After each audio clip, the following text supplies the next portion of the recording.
fica maravilhado com cada parte que a gente procura entender melhor. Capítulo 8. Quando o cordeiro abriu o 7º selo, houve silêncio no céu cerca de meia hora.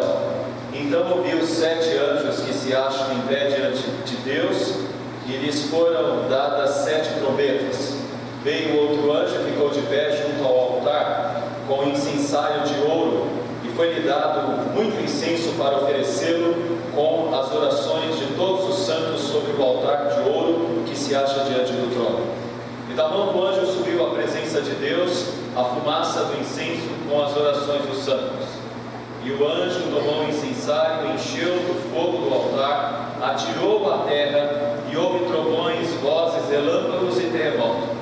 Então os 7 anjos que tinham as 7 trombetas prepararam-se para tocar. O primeiro anjo tocou a trombeta e houve saraiva e fogo de mistura com sangue, e foram atirados à terra. Foi então queimada a terça parte da terra e das árvores e também toda a erva verde. O segundo anjo tocou a trombeta e uma como que grande montanha ardendo em chamas foi atirada ao mar, cuja terça parte se tornou em sangue. E morreu a terça parte da criação que tinha vida existente no mar, e foi destruída a terça parte das embarcações. O terceiro anjo tocou a trombeta e caiu do céu sobre a terça parte dos rios e sobre os montes das águas em grandes estrelas, ardendo como tocha. O nome da estrela é Absinto, e a terça parte das águas se tornou em absinto, e muitos dos homens morreram por causa dessas águas, porque se tornaram amargosas. O quarto anjo tocou a trombeta, e foi ferida a terça parte do sol, da lua e das estrelas, para que a terça parte deles escurecesse, e na sua terça parte não brilhasse tanto o dia como a noite, como também a noite. Então vi e ouvi uma águia que, voando pelo meio do céu, dizia em grande voz: ai, ai, ai, dos que moram na terra por causa dos restantes vozes da trombeta dos 3 anjos que ainda têm de tocar. Obrigado a Deus pela Tua Palavra, e ilumina-nos, a Deus, para entender um pouco mais nessa noite. Fala aos nossos corações, rogamos a Tua bênção e pedimos em nome do Teu Filho Jesus. Amém. Ok, meus irmãos, hoje eu gostaria de começar, não poderia deixar de falar sobre esse momento. Billy Graham, 1919, 2018, morre Billy Graham, e eu gostaria de usar a frase dele aqui, a frase que é colocada para ele, por ele, e ele diz assim: um dia você vai ler e ouvir que Billy Graham está morto. Não acredite numa palavra sequer. Eu estarei mais vivo do que estou hoje. Terei apenas mudado de endereço. Terei ido para a presença de Deus. Vamos começar o nosso estudo. O 7º selo é o selo do silêncio. Bom, é o selo do silêncio. É isso mesmo. A função desse selo é só mostrar o silêncio dos céus. Só isso. Vamos falar um pouquinho de novo sobre os selos. O primeiro selo é o selo que fala sobre o cavalo que sai vencendo para vencer. Nós chamamos do selo do Evangelho. O primeiro selo fala sobre a vitória, fala sobre a ação do Evangelho. Isso é importante. Antes das tragédias, das calamidades, das explorações humanas, nós temos um cavalo branco que sai vencendo para vencer. E se tem algo que dá esperança ao crente que conhece a revelação de Deus do livro escrito por dentro e por fora, é saber que o primeiro cavalo que sai é o cavalo da vitória, é o cavalo do Evangelho, e é o cavalo que está que está correndo todo mundo e está pregando o Evangelho, atingindo os eleitos de Deus. Percebam, toda a autoridade me foi dada, Jesus disse, no céu e na terra. Ide, portanto, e pregar o Evangelho a toda criatura. É esta a primeira visão que temos. O primeiro selo é um selo que nos dá esperança, é o selo que nos anima. Veja bem, o selo que nos anima não é o selo da vitória econômica, não é o selo de um mundo melhor, em paz e aquela coisa toda. O selo é muito mais amplo, é um selo da vitória que Cristo nos dá por meio da sua mensagem que foi traçada lá no Éden. Haverá um que esmagará a cabeça da serpente. Mensagem que gerou esperança em todos aqueles que viveram até a vinda de Cristo, e que gera esperança em nós hoje, porque nós cremos na sua vinda e também no seu retorno. Então o primeiro selo é o selo que fala sobre a vitória de Cristo, e isso é para nós de grande alegria.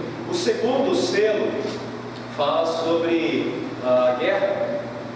O texto diz que alguns se voltariam contra outros e se matariam, uns aos outros se matariam, ou seja, o mundo seria um mundo de guerras. É o que a gente vê no capítulo 6. O segundo selo é um selo que fala sobre a guerra, representado pelo cavalo vermelho. E sempre é importante dizer, não tome isso de forma literal e também não queiram achar eventos que identifiquem isso. Porque na verdade isso não quer dizer que seja literal e não significa que tem eventos que identificam isso. Não. Tudo que está acontecendo desde a subida de Cristo, da ascensão de Cristo, até o retorno de Cristo, gira em torno desses selos. Primeiro, o Evangelho, que será sempre pregado até a volta de Cristo. A segunda coisa é que esse mundo nunca terá paz. Esse mundo não tem paz. Nós temos paz por causa do Evangelho, mas esse mundo não tem paz. Não há paz nesse mundo. Sempre alguém está brigando com alguém, e sempre alguém está com raiva de alguém, e sempre alguém está interessado no dinheiro de alguém, e sempre alguém quer dominar alguém. Então não há paz. Esse é o contexto do mundo. Nenhum filósofo vai explicar isso melhor do que a Bíblia. Nenhum sociólogo vai explicar isso melhor do que a Bíblia. Sabe por quê? Porque está no nosso DNA humano sermos agressivos, sermos tendenciosos ao mal, sermos tendenciosos a maltratar uns aos outros. Então isso acontece em todo lugar, inclusive na igreja, e é importante que a gente entenda que isso é uma realidade e sempre acontecerá até o retorno de Cristo. O terceiro selo é o selo que fala sobre fome. E essa fome é causada por exploração econômica. Exploração econômica. O Marx vai sempre tentar trazer uma ideia para nós de exploração econômica, mas é interessante que quando a esquerda sobe no poder, eles também exploram. Porque o problema é o homem tem um desejo danado de tirar do outro. Tem um desejo danado de ganhar facilmente o seu dinheiro, e quando ele quer ganhar facilmente o seu dinheiro, ele não tem preocupação nenhuma em prejudicar alguém. O problema da fome é causado, na maioria das vezes, por pessoas que são gananciosas, que não abrem mão do seu vinho nem do seu azeite, mas enquanto tantos outros estão passando necessidade. Esse é o terceiro selo. O quarto selo, nós vamos ver que é ligado às pestilências. É isso mesmo. Esse mundo é um mundo que depois da ascensão de Cristo até o retorno de Cristo sempre presenciará algum elemento pestilento ou alguma coisa que cause algum problema na natureza e no próprio homem. AIDS, gripe negra que matou tantas pessoas, e aí vai, todas essas coisas representam o que esse mundo é. E tudo isso atinge não somente quem não é crente, atinge também quem é crente. Para o crente também é luta, para o crente também é dificuldade, e para o crente também é problemático. Mas só que o crente tem sempre a esperança do primeiro cavalo, que é o cavalo branco, que é o cavalo que nos leva a ter a vitória de Cristo. Então, nós também passamos por isso.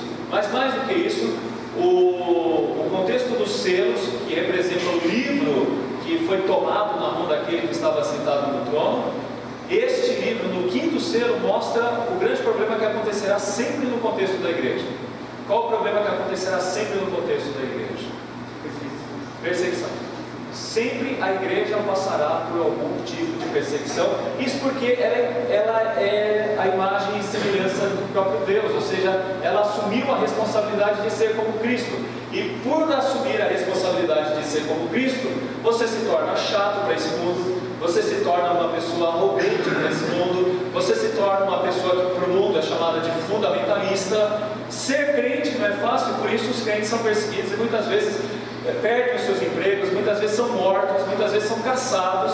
Então esse é o quadro que a gente vê do quinto selo. Então o quinto selo representa o seguinte: que desde a subida de Cristo, sua ascensão, até o seu retorno, igreja que quer ser igreja, ela passará pela perseguição.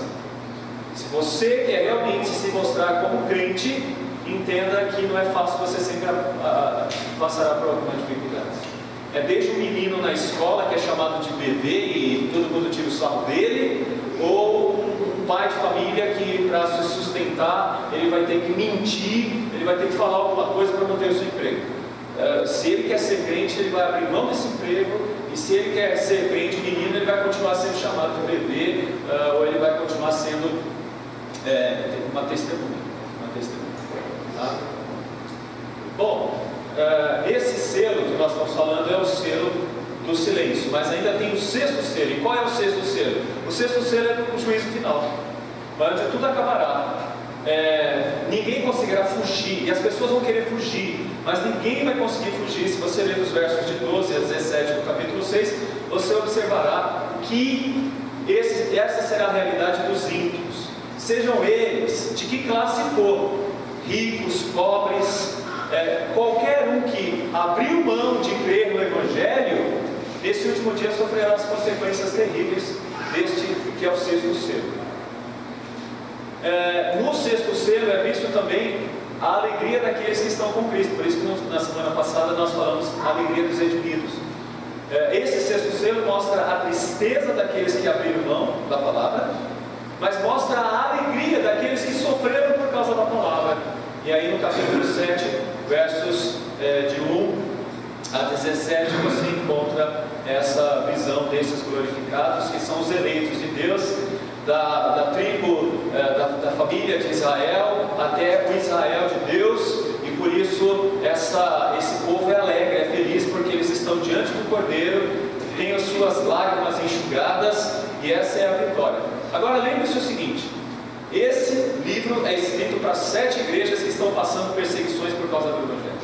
São 7 igrejas. 7 igrejas que sofrem por causa da perseguição do Evangelho. Quando o autor ressalta essas informações, é como se dissesse: vocês parece que vocês são os derrotados, mas vocês não são os derrotados, vocês são os vencedores, porque olha só o sexto selo no final, quem são vocês? Vocês são aqueles que estavam cantando louvor e glória ao Redimido. É como se dissesse: você pode trocar a vitória eterna por um prazer momentâneo. Então não façam isso. É um estímulo para que a igreja permaneça firme, corajosa e amando a Deus. E agora, então, nós nos deparamos aí com o sétimo selo. E qual é o ponto que nós temos aqui do sétimo selo? Sofonias 1:7. Eu ia pedir para vocês abrirem Sofonias. Agora, quem achar primeiro vai ganhar uma caixa de bombom. Vamos lá. Cala-te diante do Senhor Deus, porque o dia do Senhor já perto, pois o Senhor preparou o sacrifício e santificou o seu convidado. E ele não leu aqui, leu lá na Bíblia dele. Tá certo. Não está jóia. Vamos dividir essa caixa depois, né? E pela fé esperamos que ela vá aparecer aqui em algum momento.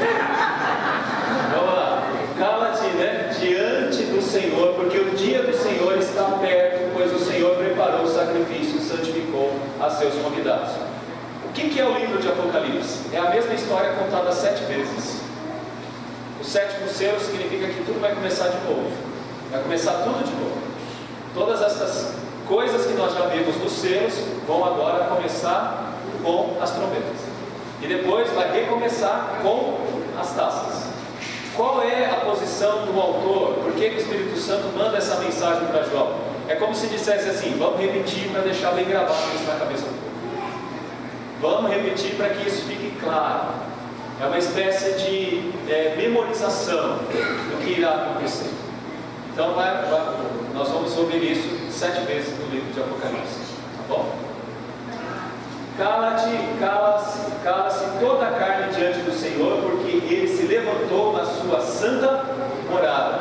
Onde nós vimos a santa morada nesse texto? Capítulo 4 e capítulo 5. É a santa morada de Deus, no trono, onde Ele está sentado lá. E o que está acontecendo? Ele vai se levantar para pronunciar. O que ele vai pronunciar? A sentença contra o mundo, contra os ímpios. Então, antes de termos qualquer coisa, há um silêncio. Esse silêncio é para a sentença, mas muito mais do que para a sentença. É um silêncio porque, em meio a isso, há um momento de oração. E o momento de oração tem que ter silêncio. Então, é um tempo de oração. Isso vai se repetir também em outros momentos, no 7 de 1 a 17, a gente viu isso, 10, 1 e 11 e 13. Qual é o ponto que o autor está querendo ressaltar para a gente? O ponto que a gente já falou aqui em outros momentos. Cristo está reinando, mas Ele não está reinando sozinho. Ele reina com seus vices regentes. Quem são? Quem falou? Nós, exatamente. Nós estamos reinando com Cristo. E qual é o nosso trabalho nesse reino de Cristo? Claro, é dar testemunho. Mas uma das coisas mais importantes do nosso trabalho como cristãos é... O que está acontecendo aqui? Vamos lá. Quando o cordeiro abriu o sétimo selo, houve silêncio no céu, cerca de meia hora. Cerca de meia hora. Então houve silêncio no céu, cerca de meia hora. Aí é irresistível fazer uma piadinha aqui. Mas eu não vou fazer. Porque não vamos fazer essa piadinha. Então viu 7 anjos que se acham em pé diante de Deus, e lhes foram dadas 7 trombetas. Então tá aí, uma trombeta para você, uma trombeta para você, uma trombeta para você. Veio outro anjo e ficou de pé junto ao altar, com incensário de ouro, e foi-lhe dado muito incenso para oferecê-lo com as orações de todos os santos sobre o altar de ouro que se acha diante do trono. Aqui está a nossa ação. Todos os santos, todos, dos céus, da terra, de todos os lugares. Esse é o nosso trabalho. Vamos fazer isso de uma forma bem clara. Vamos ver isso de uma forma bem clara. Pai nosso que estás no céu, santificado seja. Venha o teu reino, seja feita. Quando você está orando Pai Nosso, você está fazendo isso daqui. Você está dizendo, venha o teu reino. Sabe o que você está dizendo? Que os eleitos sejam transformados, que os réprobos que estão em pecado sejam mudados, mas que aqueles que não ouvem o teu evangelho sejam também atingidos pelos flagelos das trombetas. É isso que nós estamos fazendo. Esse é o nosso trabalho. É isso que você faz quando você ora. E esse é um dos pontos mais importantes de entender por que nós oramos. Agora, eu acho interessante isso. A oração é, venha o teu reino. Olha que interessante isso. Quando você está dizendo, venha o teu reino, desculpa dizer assim, mas eu vou tentar dizer dessa forma. É como se você dissesse, acaba comigo. É isso que você está falando. Porque para Cristo vir, é necessário que esse céu e essa terra passem, e venha um novo céu e uma nova terra. Então, quando nós estamos orando dessa forma, Senhor, muda a vida de fulano, Senhor, faz com que o Beltrano seja crente, Senhor, muda o coração. Você está pedindo para que Cristo volte logo, você está pedindo para que o mundo deixe de ser essa realidade triste por destruição de Deus e passa a ter uma realidade bonita, maravilhosa, que é a reestruturação do mundo pelos novos céus e nova terra. Então o texto está dizendo que nós estamos construindo esse reino juntamente com Cristo por meio das nossas orações, né? Vamos pegar um texto aqui para ajudar isso? Vamos ler todos juntos, quem puder ler comigo. Suba a tua presença a minha oração, com um incenso, e seja o beber das minhas mãos, como oferenda vespertina. Salmo 141, verso 2. É isso que você está fazendo, né? Então, a nossa oração teria que ter essa implicância poderosa e santa de ver o reino de Deus sendo estabelecido no mundo. Essa deveria ser um dos objetivos das nossas orações. Não quero dizer que você não possa orar pelo seu problema em específico, as suas dificuldades em especial, porque você é um desses eleitos que estão vivendo no mundo. Mas você nunca pode esquecer que as suas orações, ou a sua oração, ela tem um valor transcendente, ela tem um valor que supera os seus problemas pessoais. Não é simplesmente a sua dificuldade no trabalho, na escola, no casamento, é uma questão de estabelecimento do novo céu e nova terra e do reino. Então, esse é um ponto que a gente não pode deixar de dizer, né? O texto, podemos dizer mais: decorridos muitos dias, morreu o rei do Egito, os filhos de Israel gemiam sob a servidão, e por causa dela clamaram, e o seu clamor subiu a Deus. Ouvindo Deus o seu gemido, lembrou-se da sua aliança com Abraão, com Isaque e com Jacó, e viu Deus os filhos de Israel, e atentou para a sua condição. O texto de Tiago 5,16 diz: muito pode, por sua eficácia, a súplica do justo. É isso mesmo. Ler Apocalipse significa dizer que você deve ser um homem e uma mulher mais consagrados, ou mais consagrado à oração. É isso que o texto do Apocalipse nos mostra, e nós vamos ver isso em outros textos também. Há uma compreensão de que você deve orar mais, e de que você deve colocar muito mais do que simplesmente os seus problemas. Você deve pedir pelo Evangelho que atinja o mundo, alcance os crentes, e é aquilo que nós falamos sobre missões. Então é uma visão muito mais ampla da história e das nossas histórias, né? Das nossas histórias. Uma pessoa que está casando, geralmente ela só está preocupada com o vestido de noiva ou com os gastos da festa. Mas quando a gente olha para um texto como esse, essa pessoa tem que se preocupar muito mais do que com o casamento e com os gastos da festa. Ele deve se preocupar com o reino. E se ela for ter filhos, ou ele for ter filhos, o que acontece é que esse filho, essa filha tem um valor muito maior do que simplesmente o valor de me realizei por ter um filho. Você tem ali um cidadão do reino.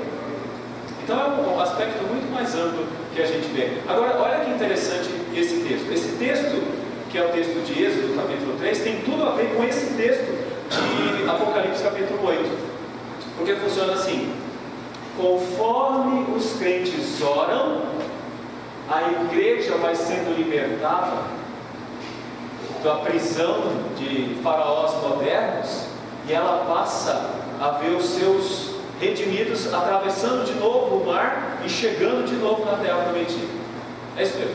Pense assim: na sua vizinhança, quantos vizinhos você tem? Se você ora pela libertação deles, e se eles são eleitos, significa que eles estão sendo libertados e que eles estão caminhando agora para Canaã. Se nós oramos, por exemplo, vou pegar aqui um genro, ore, continue orando. Esse é o nosso papel. Não é pouco não, é todo o papel, né? Há um marido, o marido não crente, ore, não se desanime, porque é assim que Deus vai libertando, Deus vai retirando aqueles das garras do inimigo para trazê-los para a garra para a salvação. Tá bom? Uma coisa que nós temos que dizer, depois disso tudo, né? Daí a gente vê aqui, isso está no altar de Deus, a relação é direta com o altar de Deus, não é necessário nenhum intercessor. Alguns interpretam esse texto aqui, os santos, como se fossem os santos mesmo, entendeu? Você pede para João, para Pedro, para qualquer deles fazer isso, mas não, nós entendemos aqui que são os santos, os eleitos, todo o povo de Deus. E aí da mão do anjo subiu à presença de Deus a fumaça do incenso com as orações dos santos. E o anjo tomou o incensário e encheu do fogo o altar e o atirou à terra. Olha só, todo esse incensário vai se transformar agora no fogo do altar, que vai ser lançado do altar para a terra. É assim que começa as trombetas, né? É a ira de Deus sobre o mundo, sobre o pecado. Então, houve trovões, vozes, relâmpagos e terremoto. Então, os 7 anjos que tinham as 7 trombetas prepararam-se para tocar.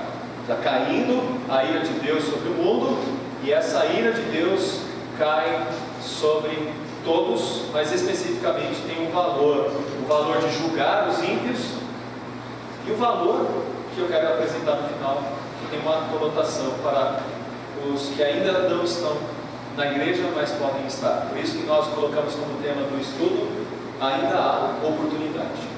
Ainda há oportunidade, tá bom? Então vamos lá, entendendo as trombetas. Primeiro temos 4 trombetas, e nós vamos ficar somente nelas aqui, o nosso tempo já está acabando. Há 4 trombetas, e elas representam o juízo de Deus sobre a terra, mar, rios e astros. Depois há 3 trombetas, que estão no capítulo 9, juízos de Deus sobre os homens, tá bom? Só para você ter uma noção do que é isso, Apocalipse 9, 20, está bem pequenininho, acho que vai ser difícil ler, né? Apocalipse 9, 20, alguém leia para mim aí? Valendo agora uma caixa de bombom. Os outros homens, Já temos 2. aqueles que não foram mortos por esses flagelos, não se arrependem das obras das suas mãos, deixando de adorar os demônios dos ídolos de ouro e de prata, de cobre e de pedra e de pau, por quem pode ver, nem ouvir, nem andar. Perceba, os flagelos cairão sobre o mundo, mas alguns sobreviverão. Alguns que não foram mortos, diz o texto, eles sobreviverão. E o que acontece? Não se arrependeram das obras das suas mãos, deixando de adorar os demônios e os ídolos de ouro, de prata, de cobre, de pedra, de pau. Ou seja, ainda depois disso tudo, há um grupo que se mantém rebelde contra Deus. É contra este grupo que vem as 3 últimas trombetas. É contra este grupo que vem as 3 últimas trombetas. As primeiras 4 trombetas são lançadas na criação. As outras 3 são lançadas nestes homens, que são rebeldes, e que mesmo depois de todos os flagelos, eles ainda se mantêm idólatras, irredutíveis quanto à sua fé. Deu para entender isso, pessoal? Não. Deu? Não? As 4 primeiras trombetas caem sobre a terra, atinge a todos, vai atingir a todos, ok? Quando atinge, quando atinge, o que causa em cada um? Morte, destruição do mundo, destruição, alguma coisa vai assim, vai afetar o planeta. Não a destruição, o juízo na glória, não é isso? Não. Lembre-se, é como se fosse o retorno aos seus. Entendeu? Guerra, fome, pestilências, todas essas coisas. Mas como essas coisas virão? É isso que essa parte está explicando. Como elas virão? Por meio das trombetas. Saímos dos selos e agora estamos nas trombetas. Se repete. Mas tem algumas informações novas no meio dessa repetição. Nessas repetições nós vamos ver 4 coisas que atingem o planeta de maneira geral, e 3 coisas que atingirão os homens de maneira geral. De todas as formas, o homem é atingido. Só que depois dessas 4 trombetas, há 3 específicas para os rebeldes. Está entendendo? Agora? Quando fala em Tessalonicenses, primeiro serão arrebatados todos os mortos. Vocês têm alguma coisa? Não. Quando você vê arrebatamento, aquilo já falamos aqui sobre arrebatamento. Arrebatamento é na volta de Cristo. A igreja estará aqui nesses flagelos. Algumas pessoas pensam assim: vai ter arrebatamento, então a igreja não estará aqui. A nossa interpretação, nós estamos falando aqui, que é amilenista. Essa interpretação entende o seguinte: que nós já estamos vivendo o milênio. Algumas pessoas pensam que o milênio ainda chegará, e por isso elas dizem o seguinte: quando acontecer todas estas coisas, a igreja não estará presente. Não se engane, a igreja está presente. A igreja estará presente. A igreja não será retirada dessa história. Como nós vimos lá nos selos, a igreja está suportando todas as perseguições, todas as lutas, ela está vivendo todas essas coisas. Se você pegar o capítulo 7, você vai ver assim, olha, não haja o fim definitivo até a reunião de todos os eleitos. Você lembra do capítulo 7? Nós falamos, olha, aqui tem uma coisa muito boa. Ainda não será o fim definitivo enquanto tiver eleitos no mundo, mesmo no flagelo. Aliás, a tribulação diminuirá ou será curta por causa dos eleitos. Por causa deles será, então, abreviado o tempo. Se não fosse abreviado o tempo, nem os eleitos seriam salvos. Nem os eleitos seriam salvos. Tamanho sofrimento. E isso sempre no último selo, o 6º selo. Sempre no último selo. Tá? Ok? Ok, vamos então para o flagelo. E eu estou terminando, pessoal. Ok. Primeiro, a parte verde. Ok? É a primeira trombeta. O primeiro anjo tocou e a trombeta, e houve saraiva e fogo de mistura com sangue, e foram atirados à terra.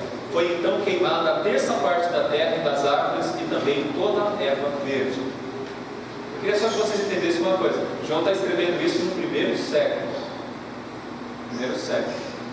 Geralmente, depois de uma guerra, havia uma grande queimada, porque eles trabalhavam muito com fogo nas guerras. Então já tinha noções de destruição por meio das guerras. Mas o que a gente está vendo aqui é que a terra seria drasticamente atingida.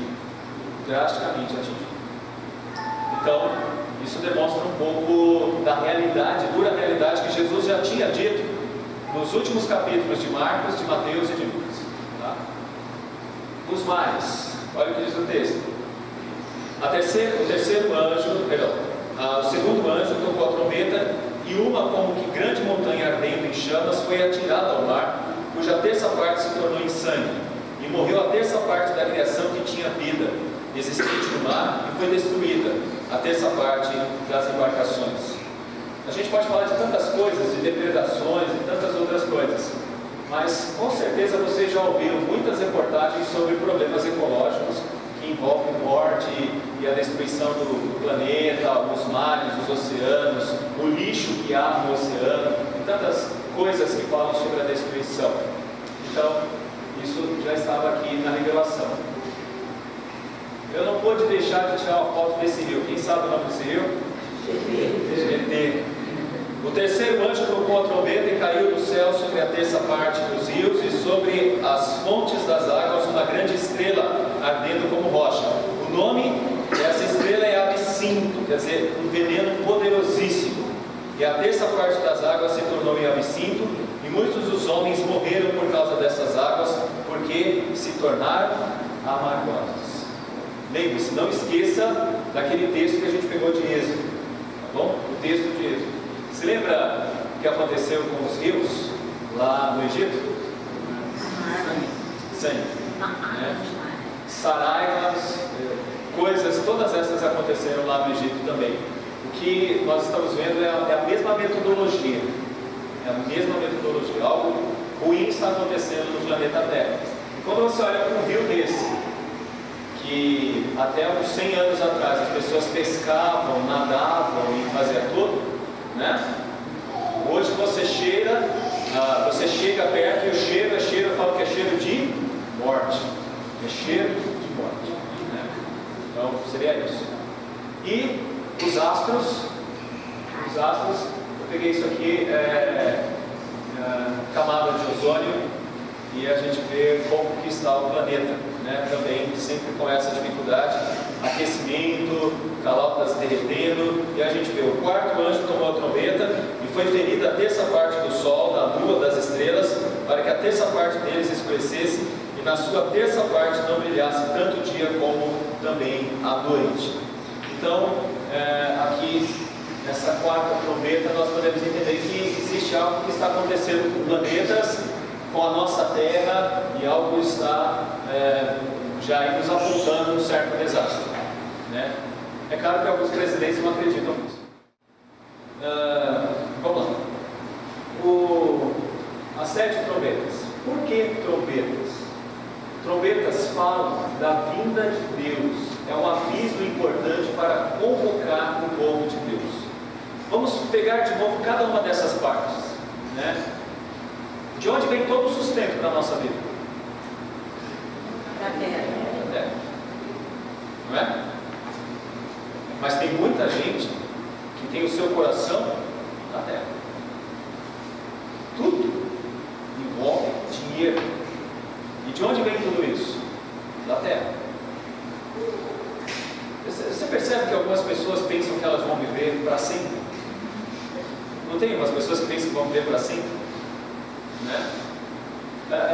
Imaginar, por exemplo, uma pessoa com seus 99 anos e ver uma outra passando necessidade, mas ela fala: não, meu dinheiro eu não vou fazer nada. O problema, pessoal, o grande problema é o seguinte: alguns confiam tão somente nisso aqui. O que Jesus Cristo disse para nós mesmos? Que onde está o nosso coração, aí também está o nosso.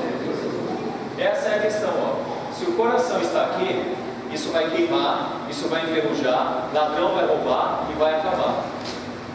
Mas se o seu coração estiver nos céus, dura para sempre. O mar é um lugar maravilhoso, que produz belezas inigualáveis, mas é um lugar também para comércio. Ele está poluído por causa do comércio. A situação de morte de alguns animais, como baleias e tudo mais, é por causa de comércio. O coração dessas pessoas estão envolvidos no comércio. Isso também vai acabar. O que nós estamos vendo aqui?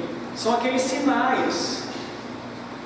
Deus está falando, mas o faraó está dizendo: não, o Egito é mais poderoso do que você.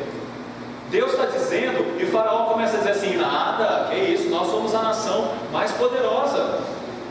Quer dizer, é uma nação poderosa porque Deus abençoou José para que José pudesse abençoar aquela nação. Mas se não fosse Deus, aquela nação não seria abençoada. Aqui a gente vê todo o problema. Todo o problema é quando a gente começa a colocar todo o nosso coração no dinheiro, no nosso carro, no nosso apartamento, na nossa vida econômica. Tudo é isso, tudo é isso, tudo é isso. Não quer dizer que a gente não deva administrar a vida, mas uma coisa é certa: quando a gente vê destruição do jeito que a gente vê, é uma das formas da gente entender que o nosso coração não pode estar apegado a essas coisas. Não é? Não pode. Aí a gente tem que pegar o Billy Graham lá falando o que ele falou. Olha, quando alguém disser assim: eu morri, sabe que eu estou mais vivo do que nunca. Eu só mudei de endereço. Essa é a perspectiva de um crente. Se você quer ser crente, você tem que ter essa perspectiva. Porque seu filho não é eterno, a sua esposa não é eterna, o seu Fusca não é eterno. Ó, o seu Fiat 147 não é eterno. Não é? Você pode pensar assim: ah, minha casa linda e maravilhosa, ela vai cair aos pedaços. E outra, nós não sentimos um furacão ainda aqui, mas não quer dizer que Deus não possa mandar um furacão a qualquer momento. As trombetas já estão tocando. Se a gente pegar agora, a gente vai ouvir, por exemplo, das guerras que estão acontecendo na Síria, e a gente vai saber que hoje tem um monte de mães chorando porque os filhos foram mortos embaixo de lajes por causa dos bombardeios. Essa é a realidade do mundo. Quem diz que carros não batem, que acidentes não ocorrem? Ocorrem. Agora é a diferença de um crente e de um servo, de um não crente. Ele consegue enxergar nisso um aviso e consegue perceber que a vida é muito frágil. Não é isso? A confiança, né, nessas coisas é uma coisa que a gente tem que dizer. Talvez daqui a 30 anos um litro de água não vai custar mais de R$2 não. Acho que já está mais caro do que os reais hoje. Aquele pequenininho não vai custar mais R$2 não. E isso porque biblicamente nós estamos ouvindo e vendo que água passa por terá problemas. Nós teremos problemas com ela. E quando a gente fala de aquecimento e todas essas coisas, eu creio que esse texto nos dá margem para dizer a respeito disso. Tudo bem? Está dando para entender? Ok? Então, o que nós estamos vendo aqui é que tudo isso são sinais de que está chegando o momento, está chegando o reino. Eu quero dizer uma coisa aqui para quem é pai: ensina isso para os seus filhos, tá? Ensina isso. É um trabalho que a gente tem que ter para os nossos filhos. Porque tem filho que, quando começa a ficar adolescente, ele acha que a vida é a vida. Entendeu? O namorado, a namorada. Acho que tudo é aquilo, tudo se resolve naquilo. Por que eu vou me preocupar com o fim do mundo? Eu quero mais é beijar. Ó, por que eu vou me preocupar? Por que eu vou me preocupar com o fim do mundo? Eu quero aproveitar o dia de hoje. Essa é tão somente a preocupação que os crentes daquelas igrejas não poderiam ter. Elas deveriam olhar para os céus, deveriam confiar em Deus. E Deus estava dando avisos. Quais são os avisos? Foi o que Cristo falou: quando vocês ouvirem de rumores de guerra, destruição, quando vocês ouvirem de terremotos, de tragédias, não é o fim ainda, mas saiba que está para chegar o fim. Saiba que está para chegar.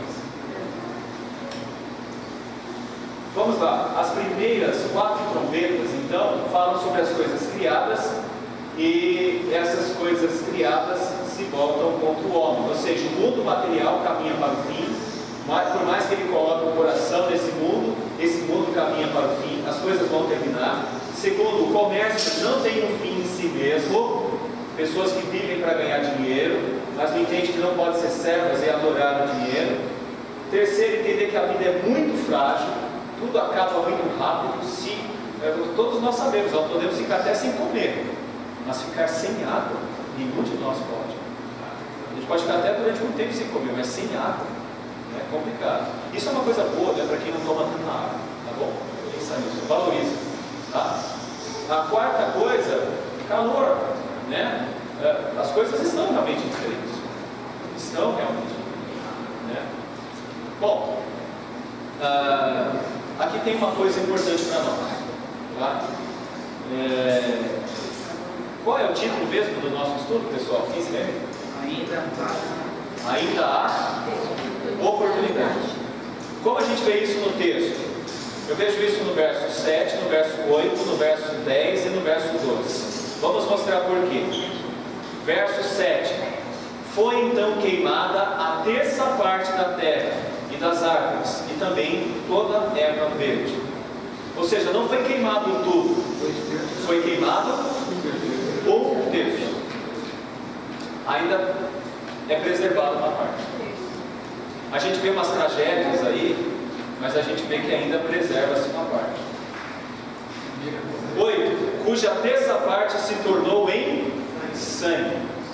10. O terceiro anjo tocou a trombeta e caiu do céu sobre a terça parte dos rios e sobre as fontes das águas uma grande estrela, ardendo como tocha, a terça parte. Depois, para que a terça parte deles escurecesse e na sua terça parte não brilhasse tanto o dia como também a noite. Sabe o que eu penso aqui? É aquela situação que a gente vai começando a se acomodar. Já viu como que é essa situação que a gente começa a se acomodar? Eu vou contar uma história de uma Brasília. Eu tinha uma Brasília azul, né? E eu não sei se vocês sabem, mas antigamente, crianças, antigamente o vidro levantava assim. Sabia? Já viu isso? O vidro levantava desse jeito, assim? Ou abaixava assim, né? Era dessa forma. Antigamente era assim, né? Mas a maquininha daquelas coisas dava problema. Geralmente o que acontecia? Quebrava o cabo de aço. Sabe o que você fazia, seu paixão? Quando tinha dinheiro, trocava o cabo de aço. Mas quando eu tinha dinheiro, o que você fazia? Chave de fenda. Põe. Porque aí você fala, mas aqui a gente trocava, né? Ah, é? Vai para Cuba para você ver. Vai para Cuba e perceba os carros lá em Cuba. Eu falo que o fim do mundo é mais ou menos assim: o carro vai ficando que nem aqueles carros cubanos, entendeu? Você vai tentando trocar uma peça aqui, colocando uma peça colar, vai tentando reformar ali, vai tentando deixar colar, mas a situação é sempre degradante, porque essa é a realidade do mundo. Nós estamos caminhando para o fim. Então, desculpa aí a perspectiva pessimista, mas essa é a perspectiva pessimista, tá bom? Mas há esperança ainda. Vamos para as aplicações, encerrando aqui, tá bom? Então, vamos lá. Primeiro, o nosso ministério principal é orar. Primeira lição que eu gostaria que a gente saísse daqui hoje bem animados com ela. A nossa missão é orar. Temos um trabalho chamado Homens de Oração na igreja. Os homens orando. Mas poderia ser muito melhor. Podemos ter muito mais homens orando. Podemos ter muito mais. Não estou falando daqueles que têm que trabalhar. Não estou falando daqueles que têm que exercer outras funções nesse dia. Mas eu estou falando daqueles que poderiam realmente entender o seguinte: nós precisamos nos unir e fazer isso. Chegar diante do altar de Deus e clamar, rogando a Deus que Ele venha logo e que Ele abençoe esse mundo. Então esse é um ponto que eu acho que a gente tem que trabalhar bastante. Orar mais, clamar mais a Deus e pedir mais. Muitas das coisas que nós conseguimos nas nossas vidas Posso dizer para vocês, não foi porque nós fomos muito inteligentes, hábeis no que fizemos. Creio que foi porque você dobrou os joelhos e se colocou diante de Deus e Deus te ouviu. E essa é uma das principais formas da gente ver a obra de Deus sendo realizada. Oração. Oração. E Calvino diz que uma oração sem fé não é uma oração, é um pecado. Então, quando você orar, saiba que você está diante do trono daquele que criou todas as coisas. Nenhuma molécula, nenhuma célula escapa do poder dele. Então, confie nisso e ore. Ore mais. Clame mais. Ore mais. Eu não estou vendo aqui o Adson Filho, mas o Adson Filho, a mãe dele orou muito pela vida daquele menino. Orou muito por ele. E eu poderia ressaltar tantos outros exemplos. Esposos que oraram muito pelo marido e tantas outras coisas. Esse é o povo de Deus fazendo trabalho. Segundo ponto, nosso mundo não é o centro da vida do cristão. Esse mundo não é o centro. Quando esse mundo começar a ser o centro, nós perdemos a noção dos céus e aí perdemos tudo. Enquanto você se desesperar com aquilo que não dá certo nesse mundo, você ficar totalmente abatido com isso, você está perdendo um pouco a noção do centro, do mundo que é estar com Deus, que é estar com Cristo, que é o sexto selo que a gente viu. A outra parte interessante: as tragédias são controladas por Deus e servem de aviso para os eleitos. Isso é importante. Quando você vê um tsunami, sabe que é uma trombeta dizendo: olha, pensa bem o que você está fazendo na sua vida. Quando você vê um terremoto, saiba que Deus está dizendo para os eleitos dele no mundo todo: olha como tudo é muito frágil. Quando você ouvir ou falar de uma enchente, saiba que o mundo é muito frágil e Deus está dando um aviso para todos nós. Mas isso é importante porque para o eleito, inclusive aquele que ainda não se converteu, será uma oportunidade dele refletir sobre isso, e há uma oportunidade nisso para que ele possa mudar de vida. E é importante entender isso, que muitas vezes muitas pessoas se tornam bons crentes depois de passarem por algumas coisas difíceis. Sabiam disso, né? Muitas pessoas se tornam bons crentes quando é jovem, está na igreja, é filho e tal, pensa em sair da igreja, pensa em ir embora, vem uma tragédia, um flagelo, essa pessoa: por que eu não ouvi minha mãe, por que eu não ouvi meu pai, nossa, por que minha vida está desse jeito, eu poderia ter pensado melhor. Muitas vezes é assim que os eleitos são chamados, né? E o ponto final que eu queria colocar aqui, qual é o ponto final? Isso aqui é uma foto real, tá? É uma foto real, tá bom? Alguns países conseguiram recuperar os seus rios: Holanda, França, Inglaterra, Tóquio,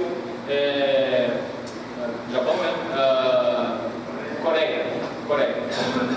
Essa foto da Coreia. Imagina o que é isso. Um dia você poder chegar no Tietê e colocar os seus pezinhos lindos lá, né? Sentir o frescor do rio Tietê. E talvez se você colocar o olho, você vai sentir sai só os ossinhos assim, né? O que é isso? Isso tem a ver com aquilo que eu já disse no sermão, que eu já falei em outros estudos. Nós, como sal e luz da terra, nós evitamos o apodrecimento ou a deterioração do mundo. Percebe isso? Ou seja, países que tiveram influência reformada conseguiram recuperar os seus rios, conseguiram recuperar o ambiente. Isso faz com que a gente possa olhar para a ecologia e dizer o seguinte: não é porque esse mundo vai acabar que nós vamos ajudar. Não é porque esse mundo vai acabar que eu vou começar a tratar esse mundo como se ele fosse uma lata de lixo. Porque ele não é. Pelo contrário, ele é a criação de Deus. E se é a criação de Deus, nós temos que respeitar e cuidar disso. Devemos cuidar mesmo disso. Ou seja, na nossa agenda deve ter uma preocupação com essas coisas. Deve ter uma preocupação com essas coisas. Como eu digo, uma preocupação com o corpo, uma preocupação com a criação. Nós devemos ter essa preocupação. Então não é porque tudo vai acabar que a gente vai contribuir para isso. E é importante entender isso. Esses flagelos são coordenados por Deus, mas o agente do flagelo, em última instância, é o homem. É o homem que está deteriorando o mundo. É o homem que está acabando com o mundo. Deus está permitindo isso, mas é o homem que está acabando. Então, o que a gente precisa também compreender é o nosso papel. Crentes devem entender melhor isso. Crentes devem entender melhor isso. Bom, tenho que terminar com o 13. Então vi e ouvi uma águia que, voando pelo meio do céu, dizia em grande voz: ai, ai, ai. Ai dos que moram na terra por causa do restante das vozes da trombeta dos 3 anjos que ainda têm de tocar. Então aqui é o aviso final. Tem mais um aviso, mas aí tem 3 ais. 3 ais significam 3 chamadas de atenção pesadas. Vou ver os 3 agora. E quem está dando esse sinal é uma ave de rapina, é uma águia. Significa que vem mais destruição por aí. E aqueles que estão desobedientes deveriam ouvir isso, deveriam entender isso. E quem deve fazer isso somos nós. Então, ainda há tempo e há oportunidade, porque o pior ainda está para acontecer. Então, se ainda há tempo e há oportunidade, cabe a nós falarmos, porque tem muita coisa ainda por acontecer. É isso, pessoal, o estudo de hoje.